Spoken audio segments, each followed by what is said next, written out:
Right, guys, welcome back to another episode of Dribble and Dialogue. Finally, बहुत time बाद हम चारों साथ में आ गए हैं भाई लोग.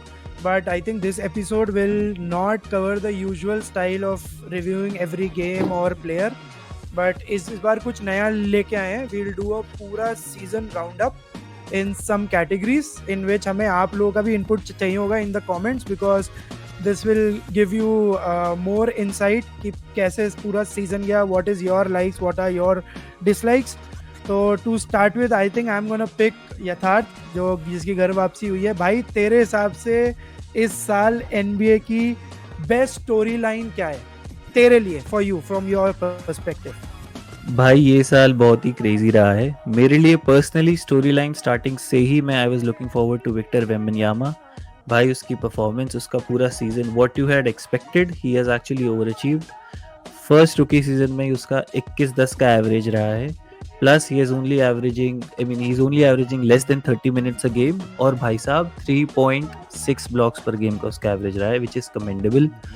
वो अपन स्टार्टिंग में ये कह रहे थे कि may be in the NBA people are going to bully him, या वो इतना फिजिकल नहीं है, he is a lanky lad, या फिर उसको easily कोई ना कोई, मतलब कह रहे थे कोई कोनी से मार देगा, कोई बहुत ज़्यादा फिजिकल उसके साथ खेलेगा. But he has proved all these points wrong.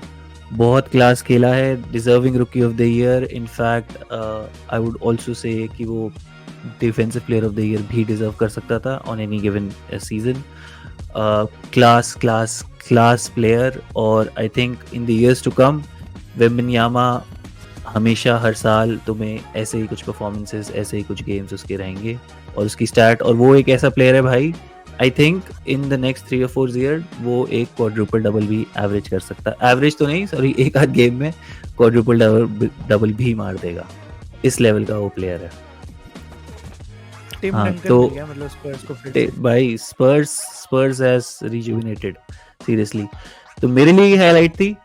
आशीष तू बता भाई, तेरे लिए क्या था इस साल का की स्टोरी लाइन हाईलाइट इस साल की? यार इस साल का मुझे लगता है कि काफ़ी अच्छी चीज़ हुई मेरे साथ. कि जैसे पिछले साल कायरी इरविंग क्या है नेट्स से मैव्स में ट्रेड हुआ था, तो पहले मैं नेट्स को फॉलो कर रहा था बिकॉज ऑफ कायरी इरविंग. तो जब मैव्स में आया तो मैंने मैव्स के गेम्स देखना स्टार्ट किए और मुझे लग रहा था कि ठीक है, कायरी एज ए इंडिविजुअल काफ़ी अमेजिंग खेल रहा है. बट उन्होंने लास्ट ईयर शायद प्ले इन में नहीं आ पाए थे, वो उन्होंने टैंक किया था अपना सीज़न. बट उसके बाद जो उनका जो मैनेजर था यार, निको हैरिसन, उसने जो मूव्स करे हैं ना पिछले 1-1.5 साल में, वो मैप्स को कहाँ से कहाँ लेके चले गए. आई think that is the story line that I am looking for. कि निको हैरिसन ने जब ये चीज़ देख ली कि उन्होंने फ्रंट बैक कोर्ट को एक तरीके से सीमेंट कर दिया, मतलब लूका डोंचिच और कायरी इरविंग करेंगे नहीं करेंगे इज डिफरेंट थिंग, लेकिन एटलीस्ट उसने 2 स्किल्ड प्लेयर्स अपने पास रख लिए. उसके बाद उसने क्या करा यार, उसने ऑफ सीजन में एक तो डेरिक जोन्स जूनियर को लिया, defensive mentality player. Grand Williams को लिया, वो मूव ठीक था, हुआ नहीं, डिफरेंट थिंग. और डेरिक लाइवली के लिए उन्होंने ड्राफ्ट पिक स्वैप किया ओकेसी के साथ.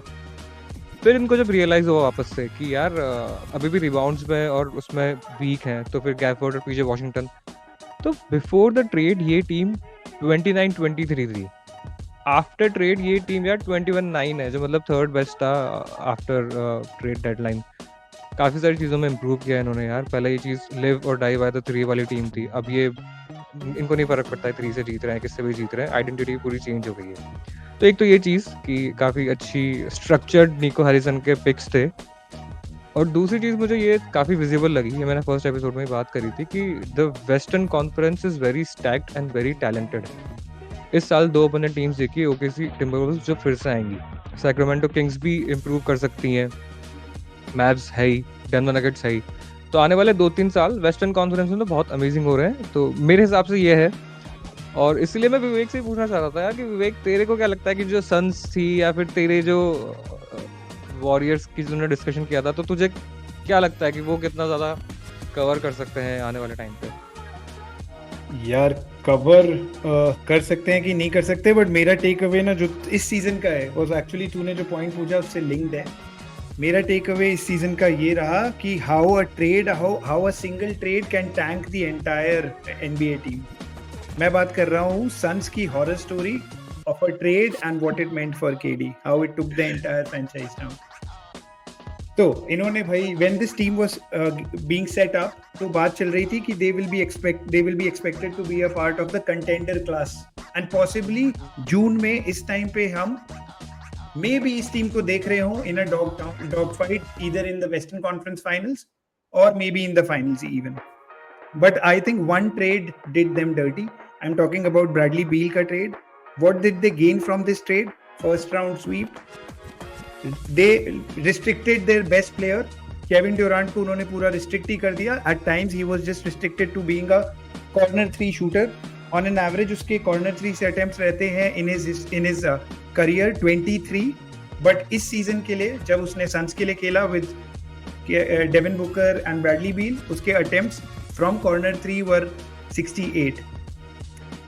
और इस ट्रेड ने केविन डुरांट को भाई करियर की लेगेसी खराब कर दी. He got swept 2 out of the 3 years. Devin Booker, who was supposedly the face of Suns, is now I think looking for a trade.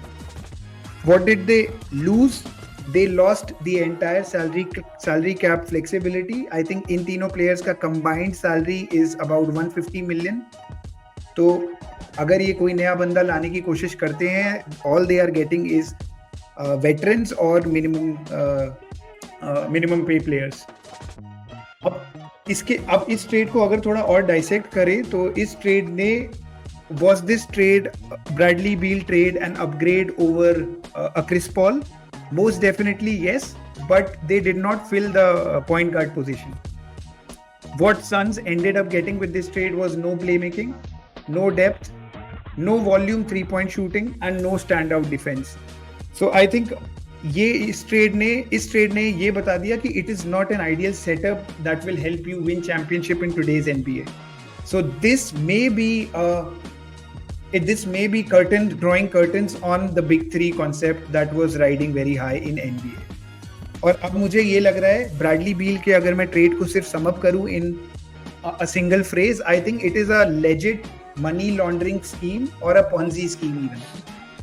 160 million guaranteed for 3 years and with no trade option. Basically, he will decide where he plays.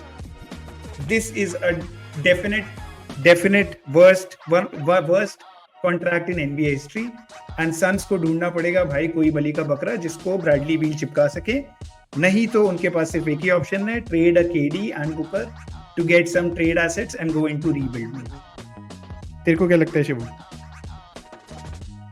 भाई मतलब sons का trade वाला तो I think one of the most hit story line है, but I think I will go on the positive side कि यार मेरे लिए एक तो देख सबसे बड़ा स्टोरी लाइन जो था ना till playoff started was Minnesota का राइस.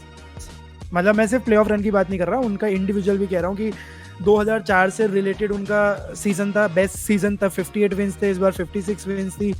और पोस्ट ऑल स्टार तो ये नंबर 2 टीम थी NBA में आफ्टर बॉस्टन सेल्टिक्स. फिर प्लेऑफ्स चालू हुए तो अपन ने देख ही लिया, swept star studded Phoenix Suns, defeated last year champion, सारे ऑलमोस्ट इतने सारे अवार्ड्स भी जीत लिए. डीपॉय जीत लिया, 6 मैन ऑफ द ईयर जीत लिया. इंडिविजुअल अवार्ड की बात करूँ तो dunk of the year, block of the year, poster of the year. मतलब they were a complete team. Unfortunately they lost to a better superstar power, but during the playoffs जो मेरे लिए story line निकली भाई वो ये थी कि what is this NBA playoffs without the big three.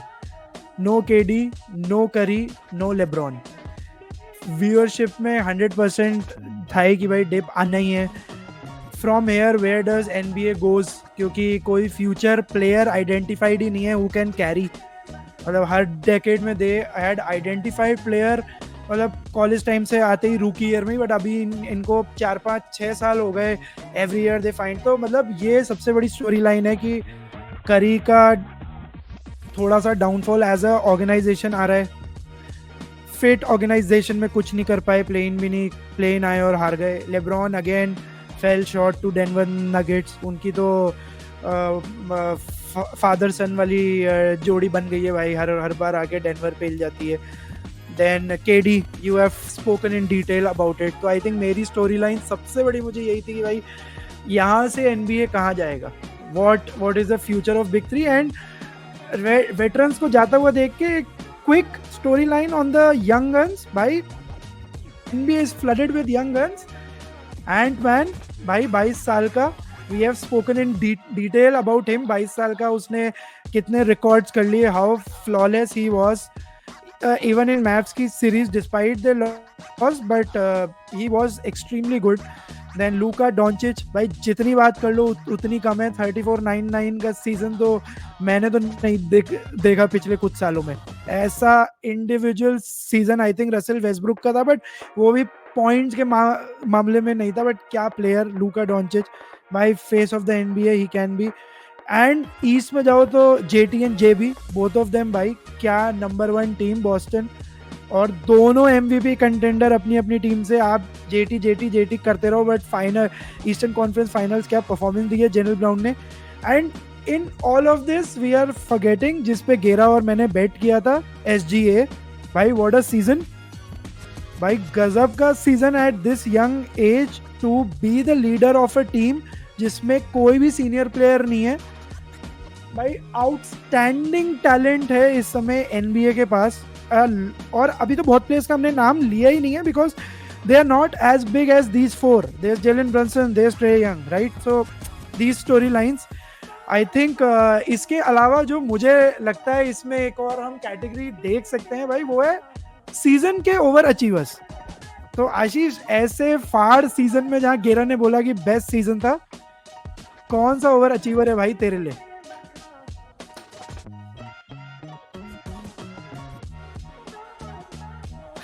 यार मुझे ऐसा लगता है कि जो बाकी सारे ओवर अचीवर्स की बात थी वो तो बम ने कर दी. जैसे बम ने वुल्व्स की भी तारीफ कर दी, हमने ओकेसी की भी तारीफ कर दी. एक मिनट भाई, चल भाई काम करता हूँ.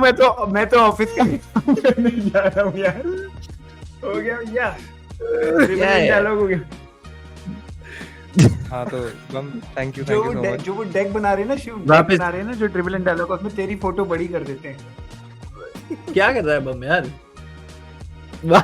अरे भाई यही तो डिस्कस करना था, और क्या करना था? तूने ही पॉइंट लिखे हुए थे. नहीं सही है, कोई बात नहीं. सही है. ओवर अचीवर्स पे स्विच कर. हाँ तो मैं ओवर अचीवर्स पे आ रहा हूँ. जैसे तूने भी काफी सारी बातें करी ओकेसी के बारे में और वुल्व्स के बारे में, तो आई थिंक उन्होंने तो ओवर अचीव किया ही है. बट मैं ईस्ट में से किसी को बोलना चाहूंगा यार, इंडियाना पेसर्स. मतलब वो टीम भी कॉन्फ्रेंस फाइनल्स तक पहुंची है. और सिर्फ कॉन्फ्रेंस फाइनल्स की बात नहीं यार, ओवरऑल उन्होंने रेगुलर सीजन में सेकंड ऑफेंसिव रेटिंग थी उनकी ओकेसी के जस्ट बाद. और अभी भी तो अगर देखेगा प्लेऑफ में भी, भले ही उनका, चलो अपन कहते हैं कि बक्स में दोनों इंजर्ड थे, उसके बाद नेक्स्ट में भी इंजरी हो गई थी. इवन इन दैट केस उन्होंने बॉस्टन सेल्टिक्स को फाइट तो अच्छी दी थी, गेम्स क्लोज थे.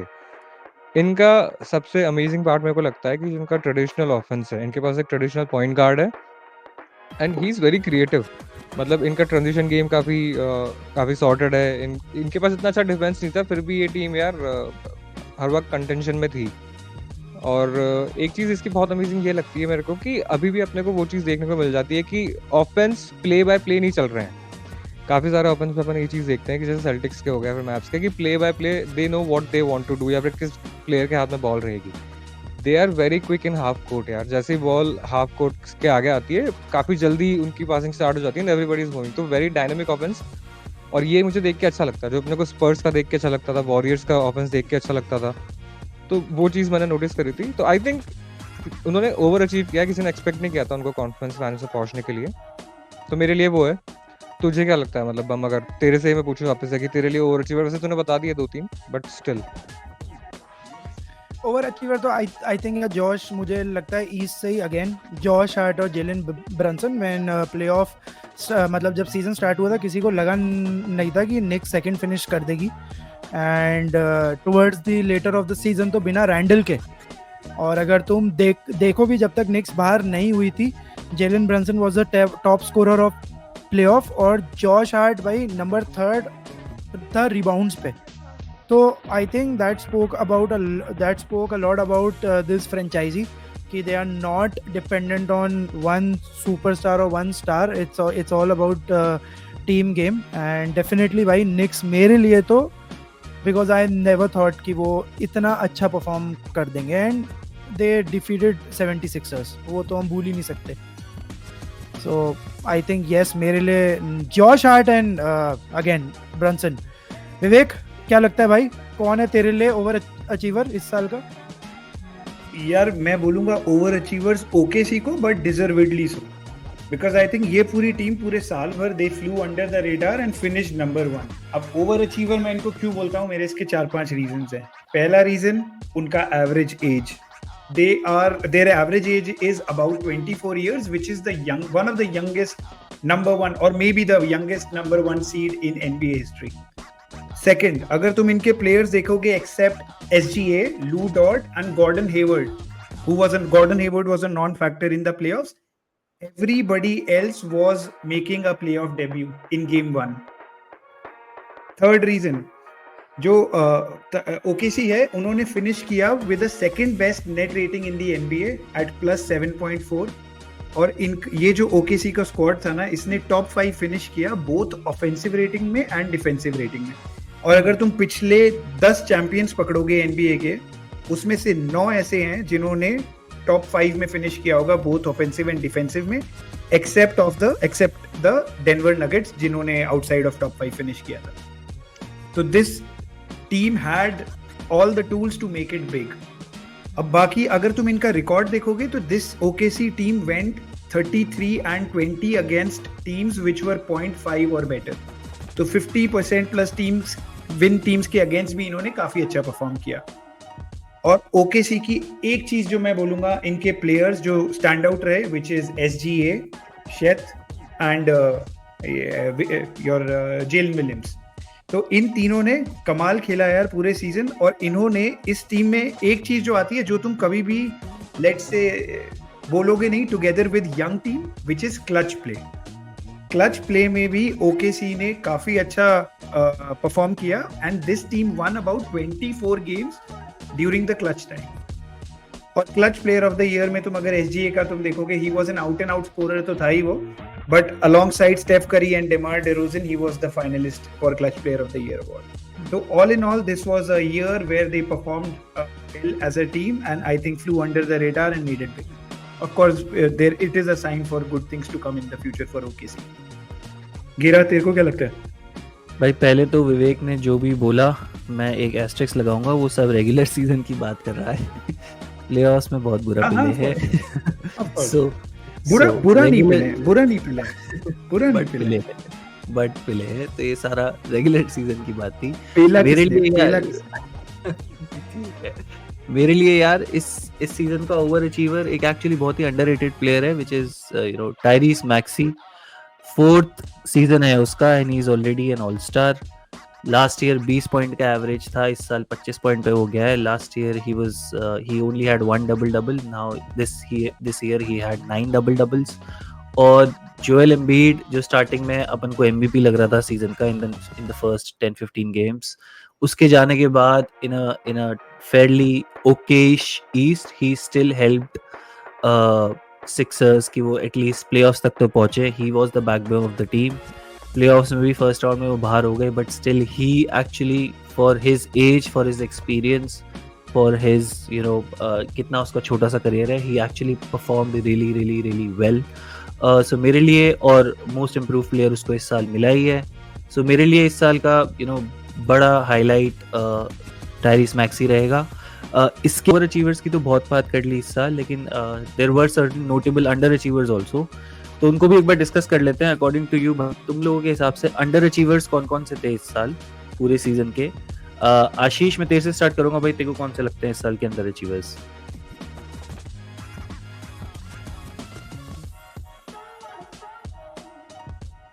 आवाज आ रही है ना मेरी?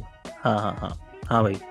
यार मैं बता रहा था कि मुझे काफी लोग इस बार अंडर अचीवर्स लगे। पहली चीज तो मुझे नगेट्स की जो रोल प्लेयर्स थे, चलो उनका रेगुलर सीजन सही था और अपन ने लास्ट ईयर उनको देखा भी था अच्छा परफॉर्म करते हुए, लेकिन जो वुल्व्स वाली जो सीरीज थी, प्लेऑफ सीरीज, उसमें एरन गॉर्डन, KCP और MPJ काफी मतलब परफॉर्म नहीं कर पाए। मेरे हिसाब से वो अंडर अचीवर थे in this playoff run. Overall season की अगर हम बात करें तो मुझे यार 2-3 टीम्स का लगता है कि उन्होंने सच में अंडर अचीव किया। पहली टीम मुझे लगती है ब्रुकलिन नेट्स।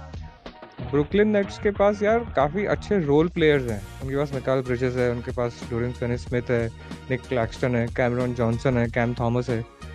और ये सारे अच्छे डिसेंट रोल प्लेयर्स हैं। इस टीम के पास कोई सुपरस्टार नहीं है, लेकिन तो या तो वो वहां पे वेस्ट हो रहे हैं। तो एक उस पोटेंशियल से मैं देख रहा हूँ कि ब्रुकलिन नेट्स काफी वेस्टेड पोटेंशियल टीम हो चुकी है।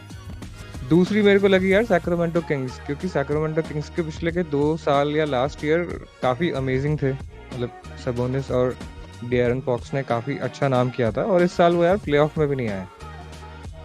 तो वो मुझे थोड़े से अंडर अचीविंग लगे हैं इस साल। और लास्ट एक टीम है जो ग्रिजलीज, जो आज से 1 या 2 साल पहले लग रहा था कि हाँ यार वेस्ट में यंग टीम है और ये टीम थोड़ा सा प्रॉब्लम देगी वॉरियर्स को, सन्स को, या किसी को भी। जो आज एंथनी एडवर्ड्स इतना वोकल था अपने स्टेटस को लेके, वही वहां पर जा मोरांट था आज से 2-2.5 साल पहले। तो वो उनका पूरा डिक्लाइन था यार इस सीजन। मतलब बिल्कुल ही गायब हो गए वो। ना बेन कुछ कर पाया, ना उनका पूरा का पूरा जो रोस्टर था उसमें मार्कस स्मार्ट को ये लेकर आए, इंजरीज रही। मुझे जो ब्रैंडन क्लार्क, मैंने देखा ही नहीं शायद कोर्ट पे कभी उसको काफी टाइम से, वो मुझे इंजर्ड ही दिखता है। तो अच्छा पोटेंशियल है इन तीनों टीम्स में, किंग्स में, ब्रुकलिन नेट्स में और ग्रिजलीज में। लेकिन वो 2-3 साल से मुझे लग रहा है कि डिक्लाइन की तरफ जा रहा है उनके। तो जैसे बम तूने बात करी थी यार थोड़े टाइम पहले कि जो चीज ओकेसी ने करी है, जो चीज बुल्स ने करी है कि एक बंदा सुपरस्टार है और उसके ऊपर वो बिल्ड कर रहे हैं टीम को, तो तुझे क्या लगा कि ऐसी कोई टीम है जो उनको करना चाहिए था लेकिन नहीं कर पाया इस साल? भाई आई थिंक मतलब पहले तो मैं इसी पे वापस से बात करूँगा। वैसे इस टॉपिक पे मुझे ऐसा लगा कि एटलांटा हॉक्स एक ऐसी टीम है जो एक अंडर अचीवर की कैटेगरी में आ सकती है, because they played too much on tray young. Last 3 season उनको समझ में आया, फिर वो दिजांते मरे लाए और वो भी चीज़ वर्कआउट नहीं हुई उनका इस साल, क्योंकि मरे वॉज द फेस ऑफ स्पर्स और काफ़ी अच्छा प्लेयर है। मतलब मुझे पर्सनली मरे बहुत पसंद है, बहुत ज़्यादा। मतलब आई थॉट मरे लेकर्स आ जाए तो वो रोंडो वाला रोल प्ले कर लेगा with better scoring and. But again अगर मैं तेरे अंडर अचीवर की बात करूँ ना, बस मुझे इसमें एक चीज़ बतानी थी कि मतलब ग्रिजलीज क्यों फॉलो आउट हुए, क्योंकि they brought in Marcus smart who is not a scorer, और जा मोरांट का मतलब ऑफ द कोर्ट की जो चीज़ें हैं वो टीम की हारमोनी ख़राब कर चुकी है। They will not come back, ये तो पक्का है, क्योंकि वहाँ पे जा मोरांट के अलावा कोई लीडर नहीं है। मतलब जब बुल्स में तुम देखो रॉडमैन ये सब करता था तो there always was Michael Jordan and stuff to you know recollect the team. यहाँ पे कोई नहीं है। एंड ऑल्सो किंग्स में मलिक मॉन्ग इंजर्ड था, और मलिक मॉन्ग की उनके लास्ट ईयर प्लेऑफ का भी काफ़ी वो इंटीग्रल पार्ट था। बट मेरे लिए तो भाई घूम फिर के अंडर अचीवर एक ही है, कितनी बातें कर लो, LA लेकर्स। भाई क्या पोटेंशियल है टीम का, इतने बड़े आदमी लेके बैठे हैं। सीजन स्टार्ट होता है, they are the most hype team for obvious reasons, और सीजन एंड होते होते ऐसा लगता है चलो यार थैंकफुली प्लेन तो आ गया, अब we will get to see playoffs Lakers, और अब आ जाओ देखे। मिल गए 4-1 लॉस्ट, एक गेम भी जीत गए ऐसे गलती से। मतलब मेरे लिए लेकर्स हैज बीन द भाई biggest under achiever past 2 years, और मतलब इस साल तो 100% they had a good roster, उनको यूटिलाइज करना नहीं आया। And one of the biggest reason for them being under achieving is too much too much pressure on LeBron James, and coaching staff, coaching backend उनका बहुत weak है। So I think ये है मेरे हिसाब से। विवेक तेरे को क्या लगता है, who is the biggest under achiever apart from supporting me on the Lakers side? भाई तुमने सारी टीम्स बोल दी थी, but I think you guys, या मे बी तुम्हारा पर्सपेक्टिव है, but missed out on the most obvious choice. अगर तुम ऑफ सीजन के ट्रेड पे जाते हो तो it was Damian Lillard being traded to Milwaukee Bucks. That was supposed to be Bucks का Kobe and Shaq moment, but and I was hoping कि Bucks will make it out to at least Eastern Conference Finals, if not the finals. But उन्होंने finish कहाँ पे किया? They in regular season they finished with less than 50 games. After Dame and Giannis in the same team, Giannis probably played one of the best seasons of his career. Middleton was back in form. Damian Lillard maybe had a bad year as compared to his previous years. Uska field goal percentage was down. Points scored was also relatively down. But what disappointed the most about Bucks was उनका brain fade moments जो बीच में हुए. I don't know what triggered it, how it happened. But उन्होंने जो अपने coaching change किया, उन्होंने Adrian Griffin को change किया, who was cruising to a 50+ game win easily. I think उसका record 30-13 था. And they got in one of the most scrutinized coaches ever in NBA history, Doc Rivers, जिसके आने के बाद भाई 17-19 विन रिकॉर्ड पे उन्होंने अंडर डॉक रिवर्स फिनिश किया.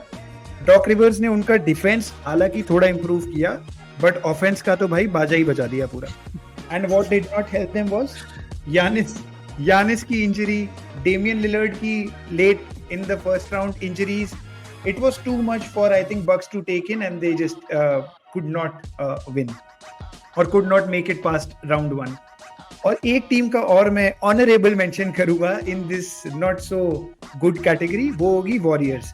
बिकॉज मुझे लग रहा है कि यार वॉरियर्स के पास अब 2 ऑप्शंस उनको डिसाइड करने का टाइम आ गया है. Number 1 is whether they secure the future of Warriors, और number 2 they be loyal to the players who gave this organization way too much. तो अगर तुम देखो यार इस टीम के कोर को, this core has been together minus a couple of folks, but this core has been together for more than a decade. अगर clay Thompson की बात कर लो, क्ले थॉमसन का करियर का ग्राफ सडनली बहुत ज़्यादा डिक्लाइन किया. A person who is a perennial 40% plus 3-point shooter is shooting 35-37% this season. अगर उसको वॉरियर्स के साथ रहना है तो आई थिंक मोस्टली उसको पे कट लेना ही पड़ेगा, बिकॉज उसका contract is too high. I think he is 40 million plus with Golden State Warriors. If you talk about Draymond Green का भाई सैलरी भी ज्यादा है, उसका पैशन भी बहुत ज्यादा है गेम के लिए, but I think the certain brain fade moments जो उसके कोर्ट पे होते हैं, the league has to step in every now and then, और उसको थोड़ा टेम करना पड़ता है. तो he is becoming more of a problem on the court than a positive.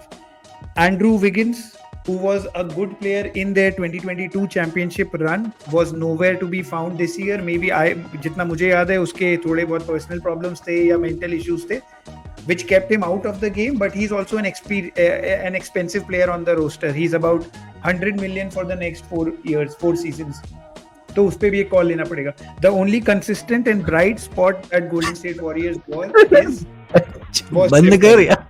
only bright spot in the Golden State Warriors team. अब front office को decide करना पड़ेगा whether they stick to Steph Curry or blow it up. आगे चल, मैं बताता हूँ विवेक, तूने तो मुझे दी नहीं अपॉर्चुनिटी बोलने की ज्यादा, बट मैं बताता हूँ. That was the plan. As per me यार, अंडर अचीवर्स मेरे लिए तो रहेगी क्लिपर्स. भाई they started the season really strong. पहले 5 गेम वो हार गए थे after James harden state, but उसके बाद टिल दिसंबर भाई 25-2 का उनका रिकॉर्ड था. They were also for may be a couple of days were number 1 seed in the league.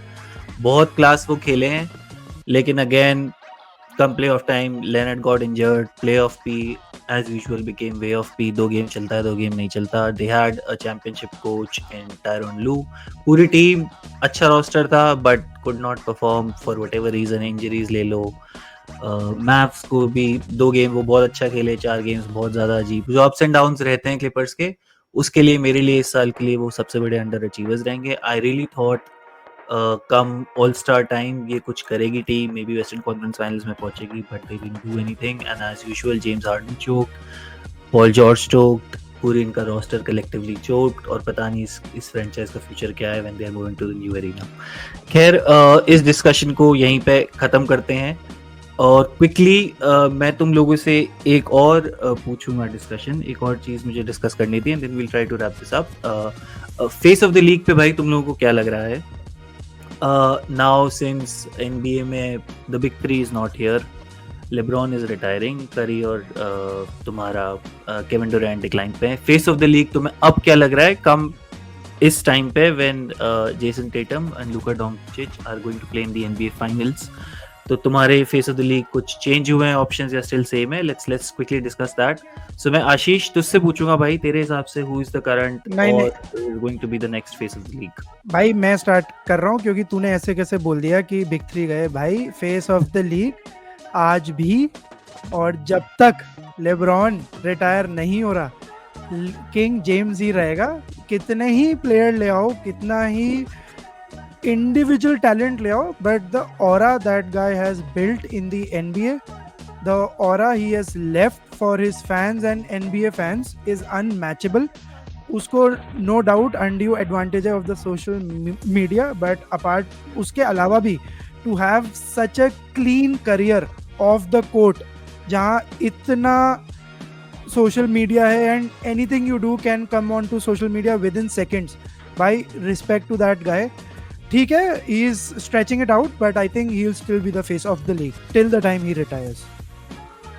आशीष अब बोल भाई, ऐसे कैसे बोला वैसे इसने? बम नहीं ठीक है बम, काफी इमोशनल हो गया था तू, पर ठीक है यार, गया लेब्रॉन का टाइम सबको दिख रहा है, मतलब वो 2 साल से कुछ आगे कहीं पहुंचा नहीं है, और ओवरलैपिंग है मेरे लिए फेस ऑफ द एनबीए, काफी ओवरलैपिंग रहेंगे आने वाले थोड़े टाइम के लिए, but right now I think Luka is someone who is the best player in NBA right now. यार 5-time all-star appearances उसकी, all-time NBA first team में 5-time selection है उसका, 73 points मारे उसने इस बार. उसका गेम ऐसा है कि वो पूरा कंट्रोल करता है, and he is the problem right now.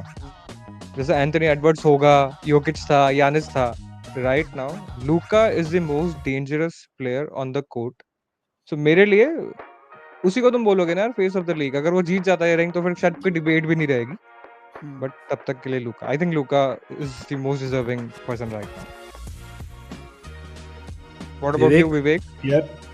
यार मेरा माइंडसेट थोड़ा चेंज हो गया है. For me face of the league need not be the best player in the league.